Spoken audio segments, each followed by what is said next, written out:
Before we really move on to outdoor track, I think we need to take another second to reflect on how rare the thing that Cole Hocker did just was.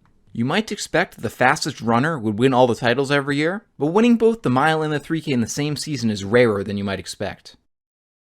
The NCAA Indoor Championships were first held in 1965, and since then, some of the greatest athletes in the world have tried for the title. It is already incredibly uncommon for somebody to claim more than one NCAA title, but it's even rarer for somebody to claim more than one title in the same season. In 1968, the legendary Jim Ryan became the first to do it, although in those days athletes ran the 2 mile instead of the 3K. Just 3 years later, Marty LaCouri became the second athlete to do it. And then Suleiman Namboui made it look easy when he did it in 1979, 1980, and 1982. He nearly did it in 1981 as well, but BYU's Doug Padilla beat Namboui by the title by 0.06 seconds. In 1984, the NCAA decided to transition to the metric distances, and the indoor 2 mile was replaced with the 3K, and the indoor mile was briefly replaced with the 1500. After just 2 years, the mile was brought back, and then Joe Falcone became the first athlete to win both the mile and the 3K. The NCAA began to get more competitive, and it would be another 11 years before future 5-time Olympian Bernard Lagat became the next athlete to pull off the double. After Lagat, we would have to wait even longer, this time 14 years, until Lawi Lalang would make it happen again. Now, Cole Hocker joins this club. Over the past 56 years, just 7 athletes have been able to join this exclusive club, and now it opens its doors to Cole Hocker. But Cole Hocker now seeks to enter another, even more exclusive club. A club for people who have managed the indoor double, and then to win the outdoor 1500. So far, this is a club that has just 2 members, Joe Falcone in 1988 and Marty LaCouri in 1971.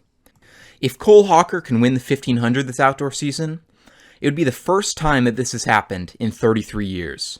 But that's getting a little ahead of ourselves. The NCAA outdoor track finals are not until June, and there are a couple differences during outdoor track that we need to get acquainted with first. During indoor track, there are 10 running events, 8 individual and 2 relay. During outdoor track, there are 12 running events, 10 individual and 2 relay. The fact that there are more events during outdoor might make it seem like it'd be easier to win one, but that is not necessarily true in a normal year, and definitely not this year. Remember that thing that happened in 2020?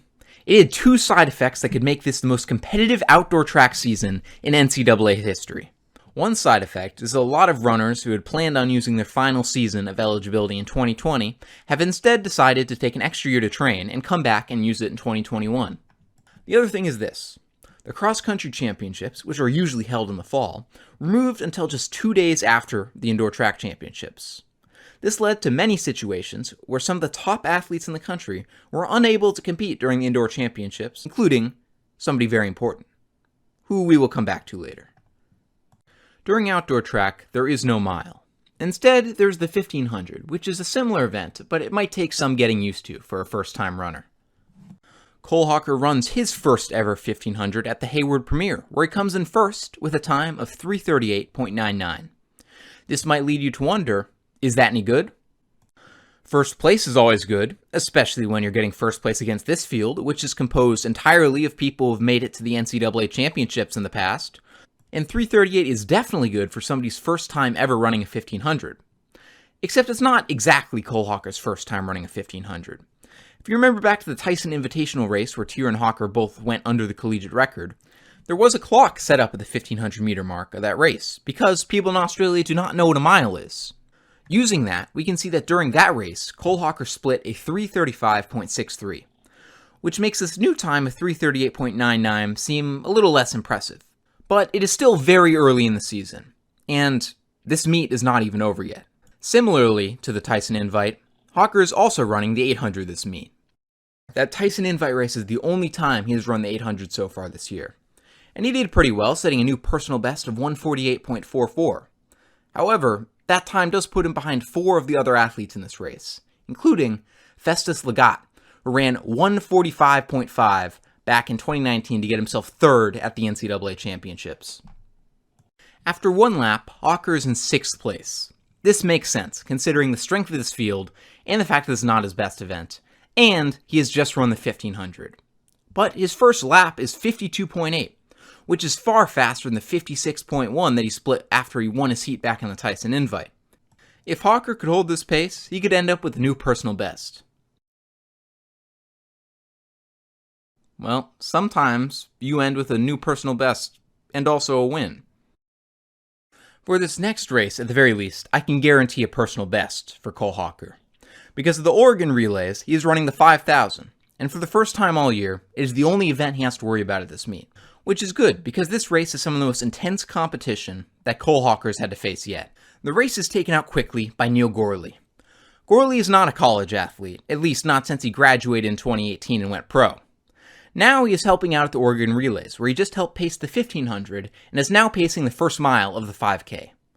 The goal for this race was to keep the athletes on 64 second per lap pace, and he does a fine job of that before stepping off the track and handing the duties over to the second pacer, Oregon's James West, who keeps them on pace for another 1,000 meters before handing off the last half to the competitors. With the pacers gone, the leading duty falls to Iowa's Wesley Kiptoo. And if you know anything about Wesley Kiptoo, it is probably not surprising that he has taken the lead. If you don't know anything about Wesley Kiptoo, allow me to introduce you. One thing you might notice about Kiptoo is that he's wearing gloves. It's not cold out. In fact, it's pretty much ideal distance running weather. Kiptoo wore gloves today because that's just what he does. During the past indoor season, he was seen wearing gloves while racing inside. He was asked why he wore gloves, and he responded simply that he wore gloves because his hands were cold. Apparently, this was not the first time he had worn gloves indoors either, leading us to conclude that Kiptoo must simply have a different definition of cold than everyone else. Oh, and by the way, that indoor race where he wore gloves indoors was the NCAA Championships, which he won. And only Wesley Kiptoo could have won a race like this. The first 400 meters of Kiptoo's NCAA Championship was 59.79. This was faster than the first 400 of the 3K. It was also faster than the first 400 of the mile. Had Wesley Kiptoo kept this pace for the rest of the race, he would have run 12:27 in the 5K. This would be more than 20 seconds faster than Kennedy Sibikele's indoor 5K record of 12:49. It would also be faster than Joshua Cheptegei's outdoor 5K record of 12:35. So obviously Kiptoo slowed down a bit, but not by a lot. His first 1600 split was 4:06, which would have beaten Alabama's 1600 split of the DMR. Some might call going out this hard a bad race strategy. Some might call it suicidal.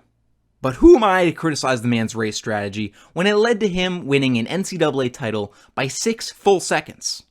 Not only did this race end with 11 personal bests, but also a new meet record. Oh, and remember how I said a lot of athletes needed to make some tough choices about whether or not they wanted to compete in the indoor track championships or the cross-country championships? Well, what I should have said was a lot of athletes not named Wesley Kiptoo needed to make tough choices. Because if you are Wesley Kiptoo, just a few days after going to Arkansas to run the 5K, you go to Oklahoma to run the cross-country 10K. Hey, Kiptoo, don't you think it might be kinda hard to run the XC Championships so soon after you sprinted the 5K Championships? No? Okay. Kiptoo would then go on to get third at the XC Championships that year, of course, while wearing gloves. So far this season, Kiptoo's raced once. He won the 10K at the Hayward Premiere, again, wearing gloves. Wesley Kiptoo is not someone that we can hope to understand, and for most people, he is not someone you can hope to keep pace with either. One person who can keep pace with Kiptoo is Cooper Teare. Cooper Teare is very used to being in this position. So far during his collegiate career, he has raced the 5,000 more than any other event. This will be his 11th time running a 5K in an Oregon uniform during a career which has seen him run the 5K at the NCAA Championships twice.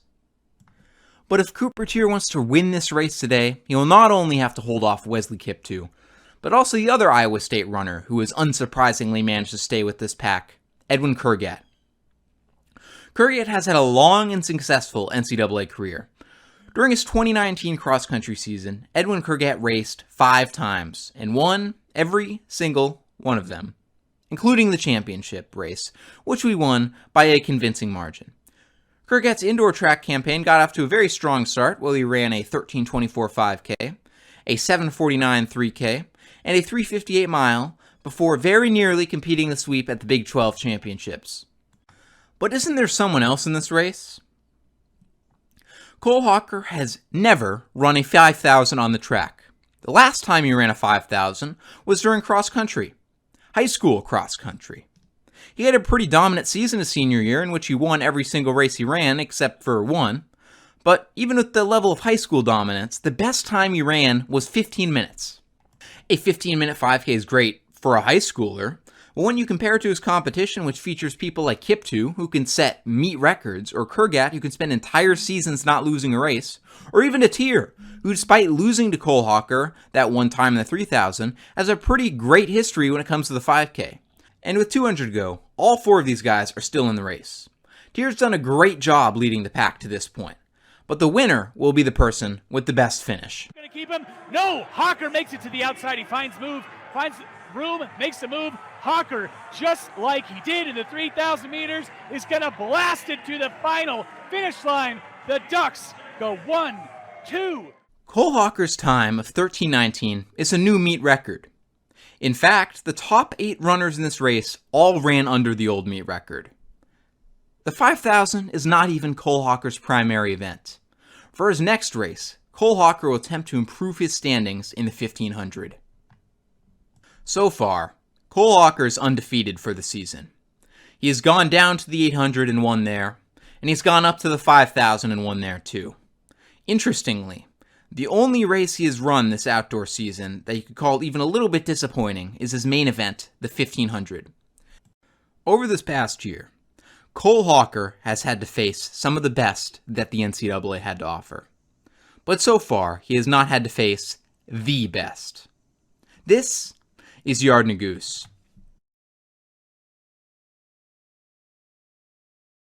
Yared's father was a refugee from Ethiopia. He eventually found asylum in the United States where he met his wife and had 6 children before settling down in Louisville, Kentucky. Plenty of runners start out doing different sports before finding running. But it still is a little unusual that before Yared Nuguse started running, he was involved with science fair and bowling.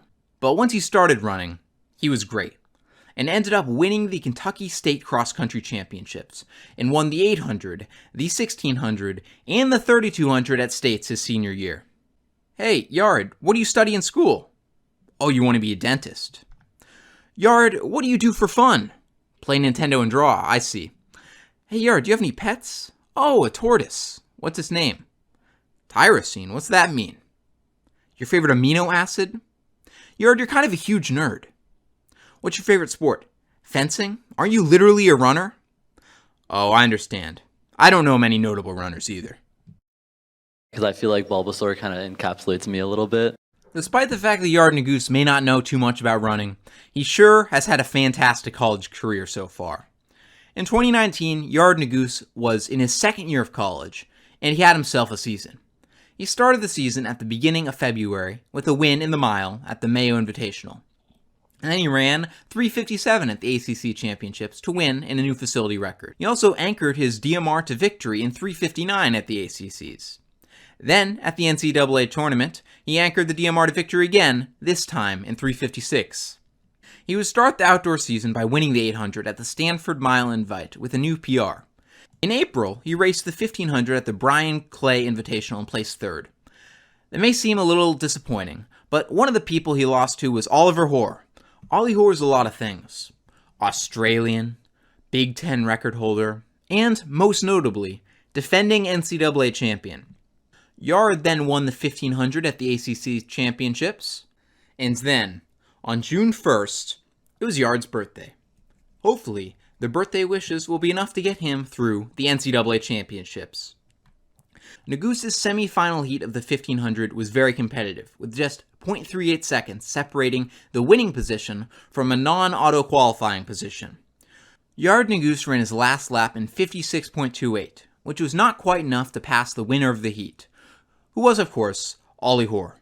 For the finals, the race goes out as you might expect, with the defending champion, Ollie Hoare, in the lead. But after the first lap, Nuguse goes to the front and slows the pack down.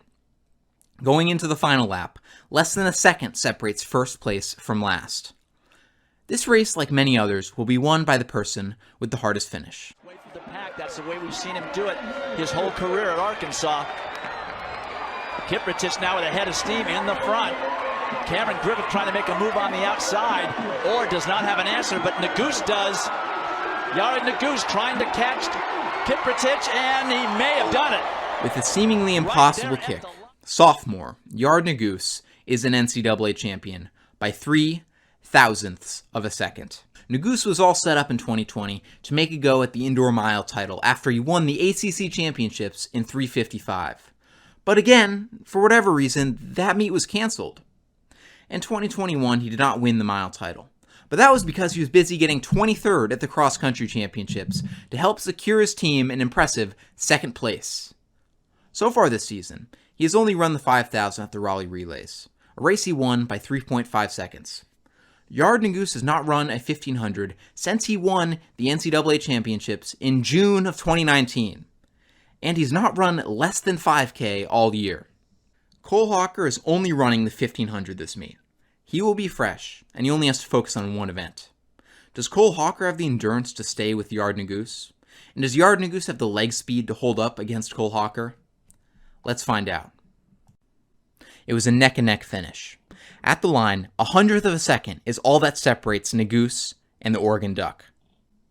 Wait, that's not Cole Hocker. That is Cooper Teare that was beaten out for the win in this race. Where is Cole Hocker? After the first lap, Hocker is in 7th.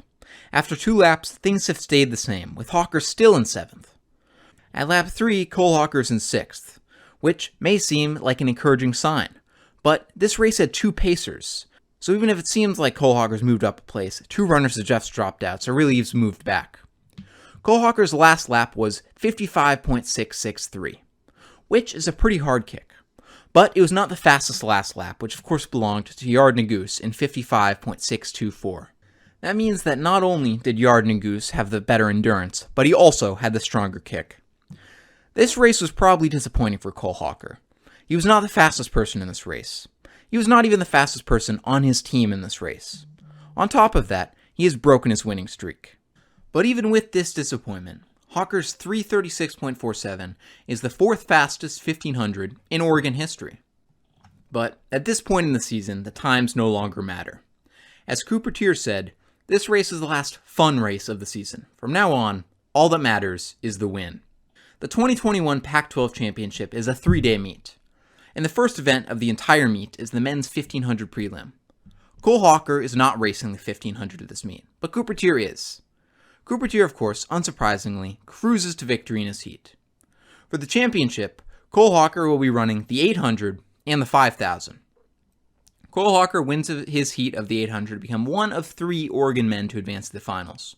Charlie Hunter and Luis Peralta will join him from Heat 3. The 800-5,000 is a really tough double.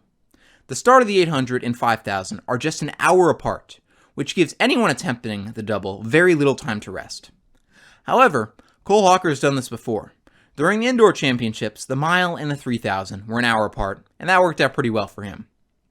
It is mostly a tough double, because trying to do the 800 and anything else is hard.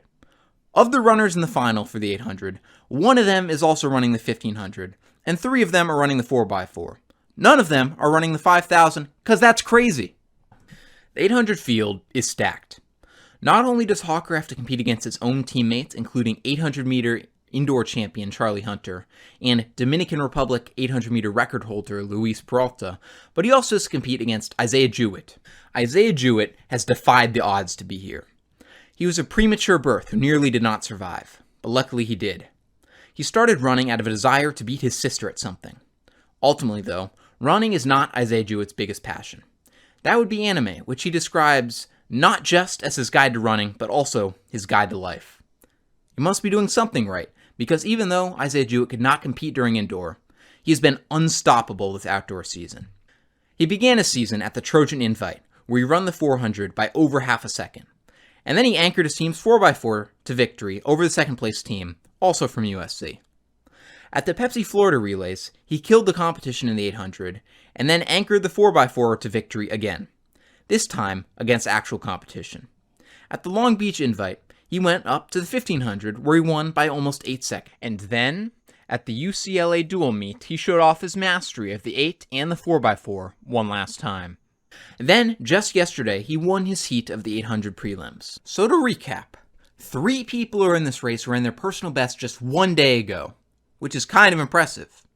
And with 1 lap to go, we might see not just a new personal bests, but probably a new stadium record, and maybe a new meet record. After 1 lap, Isaiah Jewett is, of course, in first. He enters the bell lap at 52.09, which is a pretty strong lead over second place. He is currently on pace to run 144.18, which is almost a full second ahead of the meet record of 145.12, set all the way back in 1984.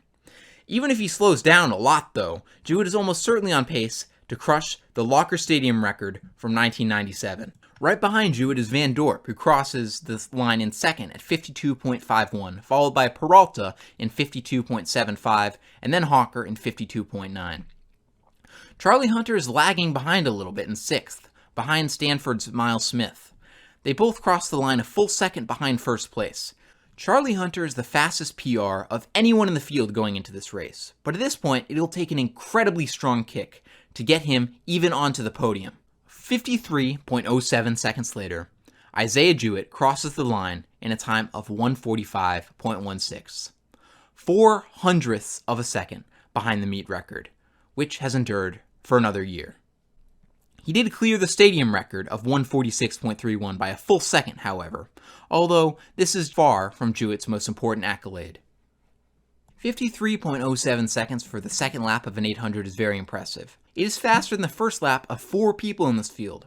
However, it is not the fastest closing lap in this race. That belongs to second place, Charlie Hunter, who closes in a time of 52.97, making him the only person in this entire field to have a negative split.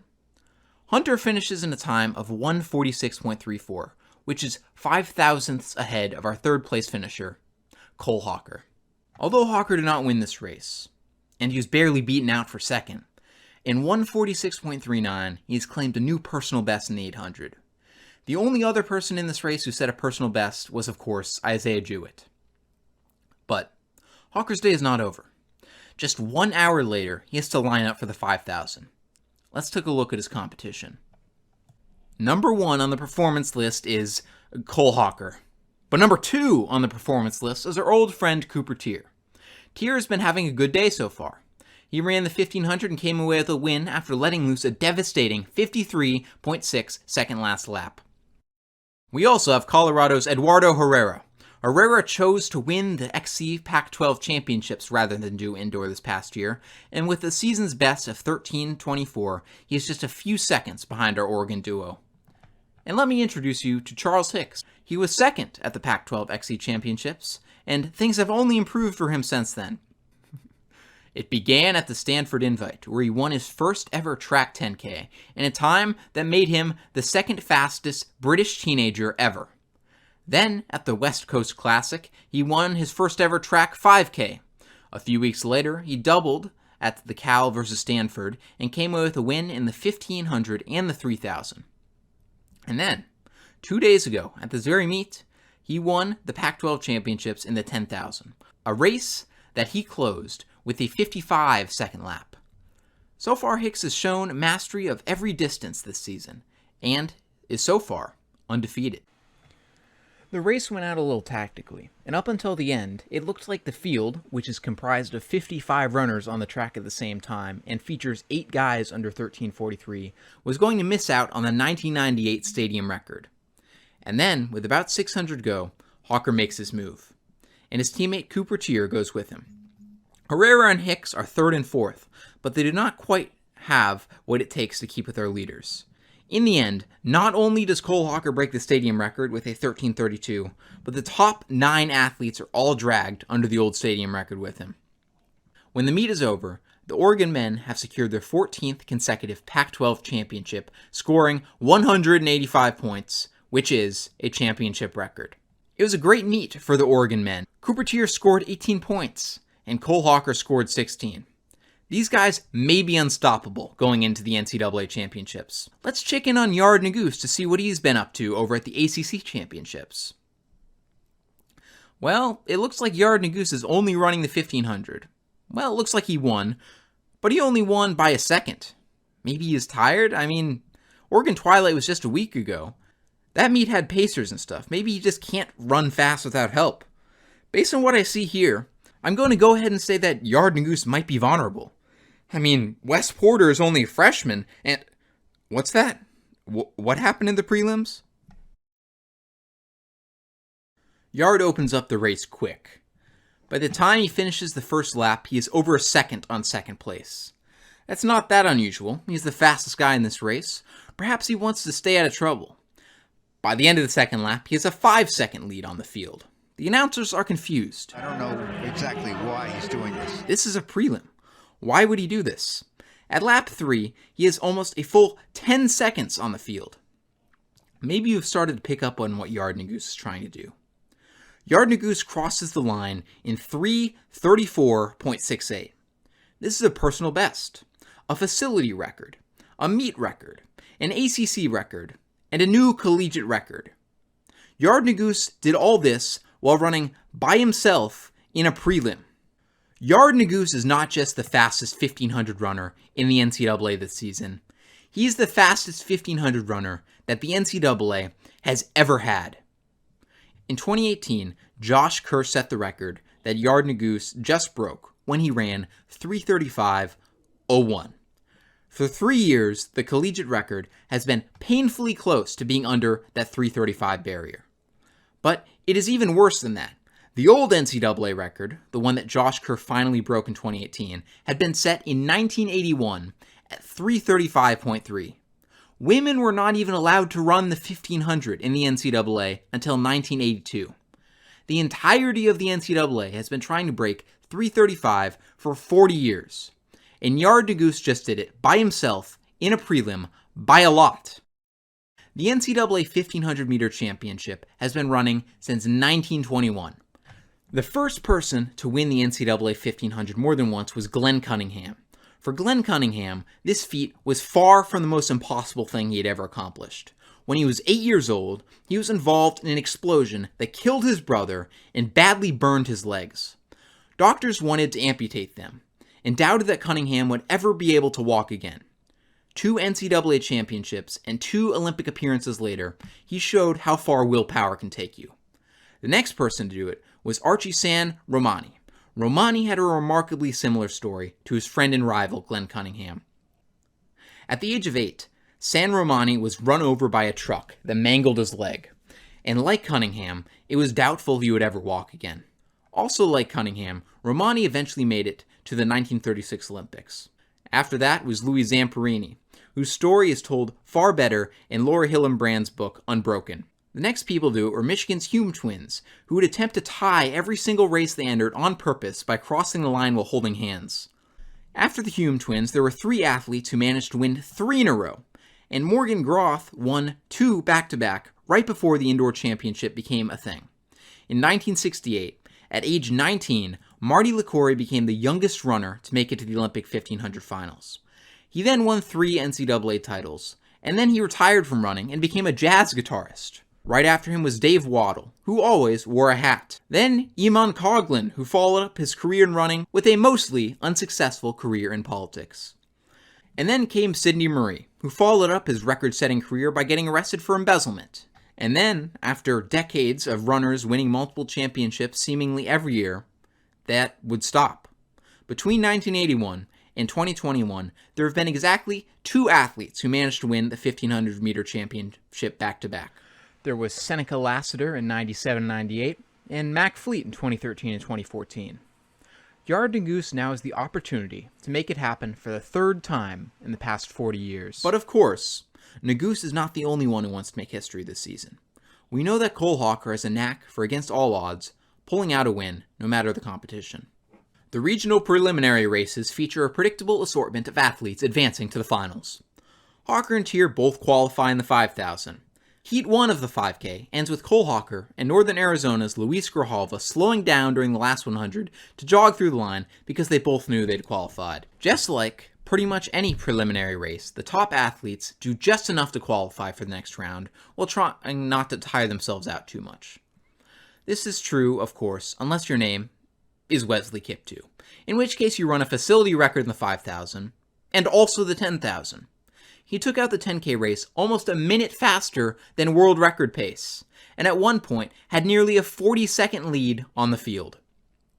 Over in the 1500, Coupertier does not compete. This means the NCAA 1500-meter final will not be a repeat of the Oregon Twilighter. The battle for the 1500-meter championship will be between Cole Hocker and defending NCAA champion and collegiate record holder Yared Nuguse. But not yet. First, we have to get through the 1500-meter semifinals. You could not have written this part of the story better. They are in separate heats. But first, let's back up a second and wish both these men a happy birthday. Nuguse's birthday is June 1st, and Hocker's birthday is June 6th. Birthday magic was widely cited as a reason that Yared Nuguse won his first NCAA championship. It is unclear how it will affect this one. In the first semifinal, the number 1 ranked Nuguse outkicks number 8 ranked Garcia Romo and number 2 ranked Eliud Kipsang to win his heat. You might remember both these guys from the indoor championship. For Kipsang, his second place finish in the mile was just a blip in his career defined by lots of winning. At the Pepsi Florida Relay, he won the 1500. A week later at the Crimson Tide Invitational, he ran 3:36 in the 1500 by himself, and then he came back in the 800 and won by a full 3 seconds. Later, that April, he was brought up to the 5000 and managed third against some very tough competition. At the SEC Championship, he did the 1500-800 double and led the entire race in the 1500, and then won before snagging second in the 800. One thing I love about watching Kipsang run is that he pushes it every single race. He did not need to try during that race where he won by 10 seconds, but he did it anyway. It probably was not even the best tactical move for him to lead the entire race during the SEC Championship, but he did that anyway too.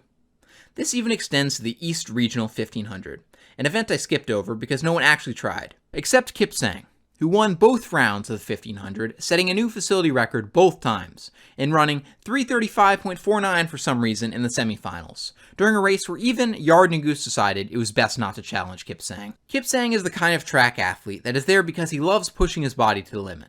If he happens to win a race, that's cool, but that's not really why he does it. He does it to see what's possible. Even in the recent preliminary round, Kipsang led the race for the first 3 laps before being outkicked by Garcia Romo and Nuguse. Whatever happens in the final, Kipsang will be there for it. In Heat 2, Cole Hocker leads almost the whole race, finishing just ahead of Walid Suleiman for first. I mentioned Suleiman briefly during indoor, but it's high time I tell you a little more about this guy.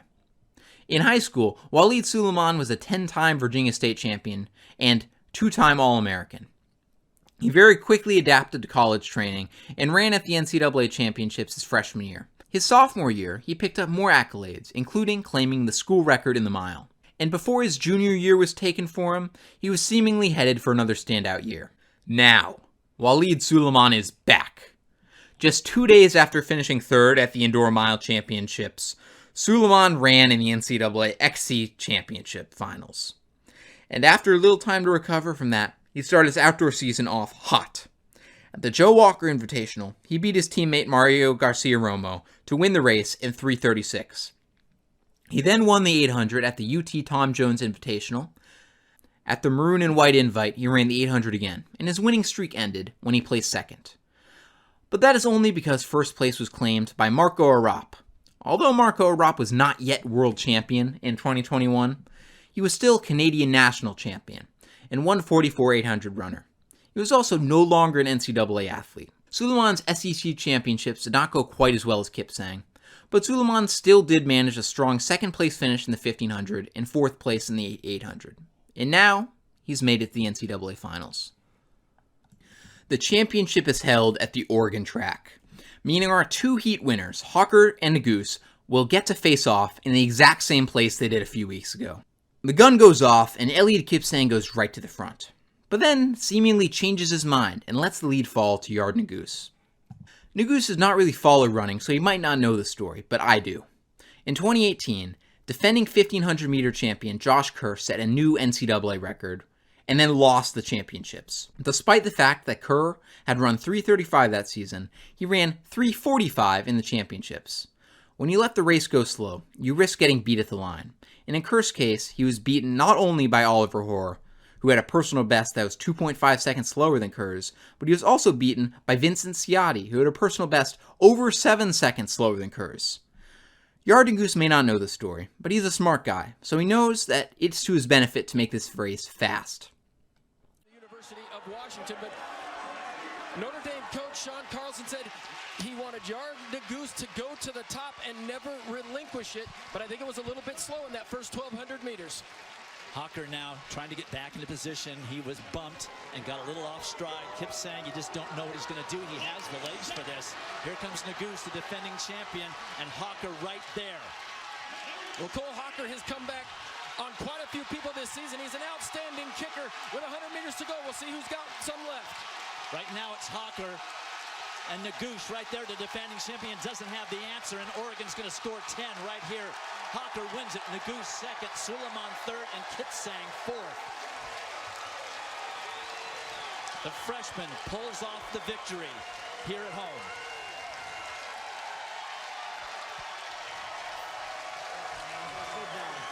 And look at that time, 3:35.35, and that's an outstanding time for these windy conditions. And that was exactly the kind of race that Cole Hocker... I love the look on Nuguse's face right here. You know, I've seen this expression before somewhere. There it is. He's not even mad. Just like Dr. Ian Malcolm, he can't even be mad because... You crazy son of a bitch, you're dead. The end of this race encapsulates what I love about track and field. Everyone pats each other on the back and hugs at the line. This happens at all levels of the sport. Even though, for the past 4 minutes or so, these guys were all bitter rivals, they've also just gone through something that people who were not in the race could never understand. These are the guys you are out there fighting for your life against, but also with. You will hug somebody who's a complete stranger before the race because you know them intimately by the end. You'll find yourself congratulating people who you just met because even though you might not know their name, you are legitimately proud of them. Cole Hocker just ran the second fastest time in meet history. A personal best for him. He was the only guy in this race to run a personal best. Yared Nuguse's last lap was 52.67 seconds, which would win pretty much any other 1,500 meter race in NCAA history. It was a full second and a half faster than third place finisher Walid Suleiman's last lap of 54.22.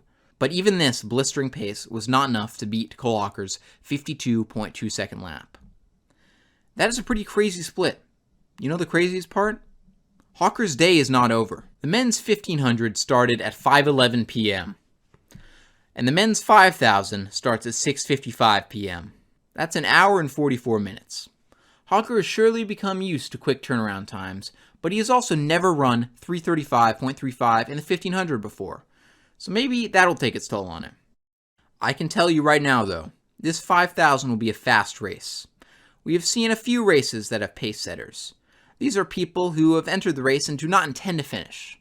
They are here for the express purpose of running the first couple laps in first to help take some of the pressure off other athletes and get them faster times. Traditionally, these championship races do not have pace setters. But when the 10,000 happened a couple days ago, Wesley Kiptoo was in it. It did something unusual for a championship race, but not so unusual for Wesley Kiptoo. He ran as hard as he could. Even people like Eliud Kipsang, who usually love to take the lead, take a different tactic during championships. Not Kiptoo. He led the first 16 laps of the 25-lap race before fading back. This resulted in the 42-year-old meet record being broken by almost 20 seconds, and 10 athletes beating the old meet record. On top of that, 16 of the 23 people who finished the race emerged with a new personal best. I say all this because I have very good news. Wesley Kiptoo is back. Kiptoo has so far led the entire first half of the race. After the halfway point, Kiptoo is relieved of his pacing duties by this guy, Robert Brandt. Brandt is running the 5,000 after capturing 4th place in the 10,000 just 2 days ago. Doing both the 10K and the 5K means 37.5 laps of racing, which is a lot of laps on this track. But it is not even the first time that Brandt has done it. He also did the 5K and 10K Nationals double in 2019, and in 2018, he did the 10K Nationals too. If you add all those together, that means that Robert Brandt has done 100 laps of racing at the NCAA Championship meet. He has probably done more laps on this track than anyone at this meet, besides maybe Cooper Teare and Cole Hocker. Taking the lead from Brandt with 1 mile to go is Athanas Kyoko. Kyoko has done pretty much nothing but win this season. He spent most of the season in shorter distance events, but him winning the 1500, 5000, and 10,000 at the Big South Championship, and him winning his heat of the 5000 at the regional meet, prove that he's definitely more of a distance runner. And the most legendary thing about Athanas Kyoko is he has only been running for 3 years. Since 2018, he has gone from Kenyan hobby jogger to NCAA championship contender. And with just a few laps to go, there's a clear separation between our lead group and everyone else. Right now, our leaders are Kyoko, Brandt, Tier, and Grijalva. But where is Hocker? While this entire race, Cooper Tier has been reliably in the top pack, Hocker has never really been with the leaders. While Kiptu was leading the race, he was constantly a second or two behind first. There was not all that much movement in the race until Brandt took the lead, and Hocker fell back to 13th place. He fell back even further when Kyoko took control, putting him a full 5 seconds behind the leader, and even several seconds outside of the lead pack. Maybe his 1500 win from earlier has finally tired him out, but there's still hope for Oregon fans in the audience because Cooper Tier is one of these lead guys, and will almost certainly end up in the top 4. With 600 to go, Cooper Tier takes the lead. In the second to last lap, our leaders have gone from running 64s and 65s to 61s and 62s. At the bell, Tier takes off, but Grijalva goes with him. With 300 to go, Kyoko reconnects and tries to take the lead, but so does Grijalva, pushing Tier into third. Tier started this year as a superstar, claiming the college mile record, but as the year has gone on, the senior has kinda lost the spotlight a bit. First, he lost the 3,000, and he's lost in the 5,000 to his 19-year-old teammate every time they've competed so far. At the beginning of the year, he was making an argument for being the best college middle distance runner of all time. Now he might not even be the best middle distance runner in his own team. Across the 14 5Ks he has raced during his college career, he's won a total of once. Now, with 200 meters to go, he's been pushed into third. Tier looks a little tired, but even a tired Cooper Tier can do things that nobody else can. He gets to see what's happening now. There he makes the move. He shifts gears, goes wide. And he has a head of steam that I don't think anybody has an answer for. The Ducks win the 1500 and the 5000. Tier wins the 5, Grijalva second, Kyoko third. Right as Cooper Tier crossed the line, he looked up to the board and looked away shocked. He can't have been shocked he won. He won pretty convincingly by nearly a full second. Maybe he was shocked at the time? Tier just ran 13:12, which is the number 3 time of all time for collegians. The meet record was 13:18, meaning all 3 of these top guys are well under that, and thanks to Wesley Kiptu, 15 of these 24 guys have personal bests. But I don't think this is what shocked him. I think he was shocked by who somehow finished in 4th place. With no mile relay or no 4x4. Cole Hocker has won the indoor mile, the indoor 3K, the outdoor 15, and now Cooper Tier has won the 5,000. For late in the season. First win at 5,000 meters since King Ches 5 years ago right here. What more is there for these guys to do? They've won against the best runners that the NCAA has to offer. Well, if there's no worlds left to conquer in the NCAA, there is a bigger track meet. The track meet that happens once every 4 years. Normally, it would have been held in 2020, but it was pushed back a year. The Olympic Games will be held in the summer of 2021.